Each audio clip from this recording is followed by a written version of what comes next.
खट्टर का आदेश, गिराना होगा पूरा गुरुग्राम। क्या मलबे में तब्दील हो जाएगा गुरुग्राम? दोस्तों, खोरीगांव के बाद अब खट्टर सरकार ने चेतावनी देते हुए कहा है कि गुरुग्राम और फरीदाबाद सहित हरियाणा के 11 जिलों में हर इमारत को ध्वस्त करना होगा। अधिकारियों को 2018 के सुप्रीम कोर्ट के फैसले के अनुसार वन भूमि से सभी संरचनाओं को हटाना होगा।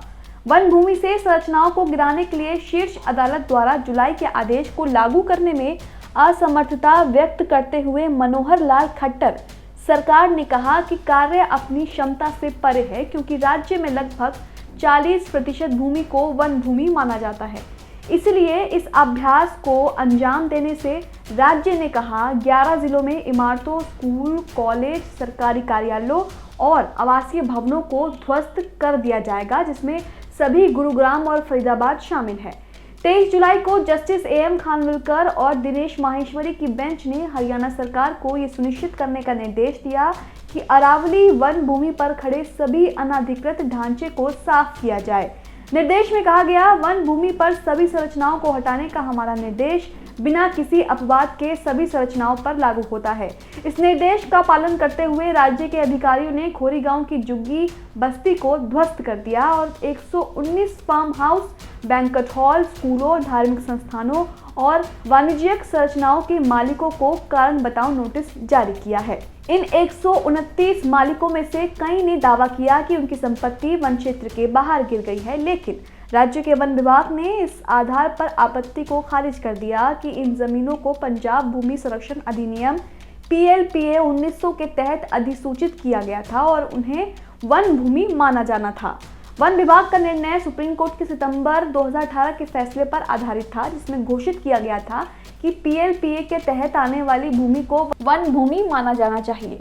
इसी तर्क पर शीर्ष अदालत ने 2018 में फरीदाबाद की आवासीय कॉलोनी कांत एन्क्लेव में सभी इमारतों को गिराने का आदेश दिया था। अपना हल्फनामा सौंपते हुए राज्य ने गुरुवार को तर्क दिया कि PLPA के तहत सभी भूमि को वन भूमि के रूप में नहीं माना जा सकता है, जो 2018 में अदालत को बताई गई बातों से अलग है। राज्य ने कहा कि राज्य में कुल 17,39,907 हेक्टेयर भूमि PLPA के तहत अधिसूचित की गई है और ये पूरे राज्य में भौगोलिक क्षेत्र का 39.35% है, जिसमें पूरे 11 जिले शामिल हैं। गुरुग्राम, फरीदाबाद, पलवल, पंचकुला, अंबाला, यमुनानगर, रेवाड़ी, भिवानी, चरखी, दादरी, महेंद्रगढ़ और मेवात। इसने आगे कहा, सितंबर 2018 के फैसले और 23 जुलाई के आदेश के अनुसार PLPA की धारा 3, 4, 5 के तहत अधिसूचित सभी क्षेत्र वन भूमि हैं। PLPA के तहत शामिल भूमि में सरकारी और निजी दोनों भूमि शामिल है और इन जमीनों पर जो संरचनाएं बनी हैं उनमें स्कूल, कॉलेज, अस्पताल, पुलिस स्टेशन, सड़कें, ट्रांसमिशन लाइन, सरकारी भवन, रक्षा प्रतिष्ठान, बुनियादी ढांचा और आवासीय घर शामिल है। हल्फनामे में कहा गया है, विध्वंस की आवश्यकता बड़े पैमाने पर और राज्य सरकार की क्षमता से परे है और गंभीर और अद्वितीय कानून व्यवस्था की समस्या पैदा करने के लिए बाध्य है। इसके अलावा ये लोगों के संवैधानिक अधिकारों के संबंध में एक बहुत ही प्रासंगिक मुद्दा उठाता है। भूमि विशेष रूप से जहां निर्माण कानून के अनुसार अपेक्षित अनुमोदन लेने के बाद दिया गया है। राज्य ने अदालत को सूचित किया कि उसने भारतीय वन अधिनियम 1927 के तहत वन भूमि घोषित की है और ये 1.86 लाख हेक्टेयर से अधिक है, जो राज्य के इस क्षेत्र का लगभग 4% है। 2018 कांत एन्क्लेव मामले में सुप्रीम कोर्ट ने अपने फैसले में कहा, हमें इसमें कोई संदेह नहीं है कि PLPA के प्रावधानों के तहत हरियाणा द्वारा अधिसूचित भूमि को वन और वन भूमि के रूप में माना जाना चाहिए और वास्तव में कई वर्षों में ऐसा व्यवहार किया गया है। हरियाणा राज्य द्वारा दशकों तथ्यात्मक या कानूनी स्थिति को बदलने का कोई कारण नहीं है। अदालत ने PLPA भूमि को वन भूमि मानकर राज्य के अधिकारियों द्वारा एक हल्फनामे पर भरोसा किया है। अपने नवीनतम हल्फनामे में हालांकि राज्य ने एक स्टैंड लिया कि PLPA के तहत अधिसूचित भूमि मिट्टी के शरण को संरक्षित करने और बहाल करने के उद्देश्य से थी और सीमित अवधि के लिए लागू थी, न कि स्थायी रूप से।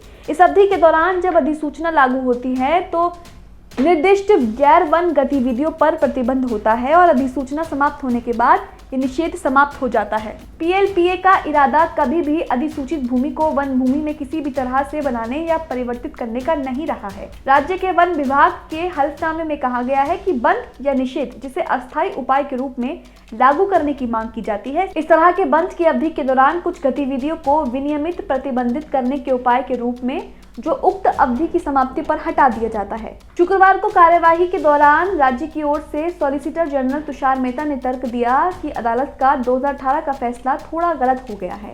हालांकि पीठ ने मेहता से पूछा, क्या ये तर्क अब 2018 के फैसले के बाद आपके लिए उपलब्ध है? ये निर्णय कांत एन्क्लेव मामले पर निर्णय इस पर अंतिम शब्द था, जब तक कि आप हमें इसे अलग रखने के लिए नहीं कह रहे हैं। खोरी गांव के निवासियों और संपत्तियों के मालिकों की ओर से पेश वकीलों ने कारण बताओ नोटिस के साथ राज्य के हलफनामे पर जवाब दाखिल करने के लिए समय मांगा। कोर्ट ने मामले की सुनवाई 15 नवंबर की तारीख तय की है। हरियाणा सरकार के हलफनामे में उल्लेख किया गया है कि 2014 में राज्य सरकार ने एमसी मेहता बेंच के मामलों में सर्वोच्च न्यायालय का दरवाजा खटखटाया, जहां न्यायालय अरावली वन भूमि के संरक्षण पर विचार कर रहा था। राज्य ने एक आवेदन दायर कर स्पष्टीकरण मांगा कि समय सीमा समाप्त अधिसूचना के तहत अधिसूचना भूमि या पीएलपीए की धारा 4-5 के तहत पारित आदेशों को वन के रूप में नहीं माना जाना चाहिए। ये याचिका अभी भी शीर्ष अदालत के विचाराधीन है। फरवरी 2019 में कांत एन्क्लेव के फैसले के बाद हरियाणा विधानसभा ने निर्माण के प्रयोजनों के लिए पीएलपीए अधिसूचना के दायरे से कुछ भूमि को बाहर करके पीएलपीए में एक संशोधन पारित किया, लेकिन इस कानून को सुप्रीम कोर्ट ने 1 मार्च 2019 को रोक दिया था और इसे वन भूमि की रक्षा के अपने फैसलों को रद्द करने के प्रयास के रूप में देखा गया था। अदालत ने उस समय कहा, पीएलपीए संशोधन अधिनियम 2019 को आगे बढ़ाने में हरियाणा सरकार द्वारा कोई कार्रवाई नहीं की जानी चाहिए और मामला भी उसके समक्ष लंबित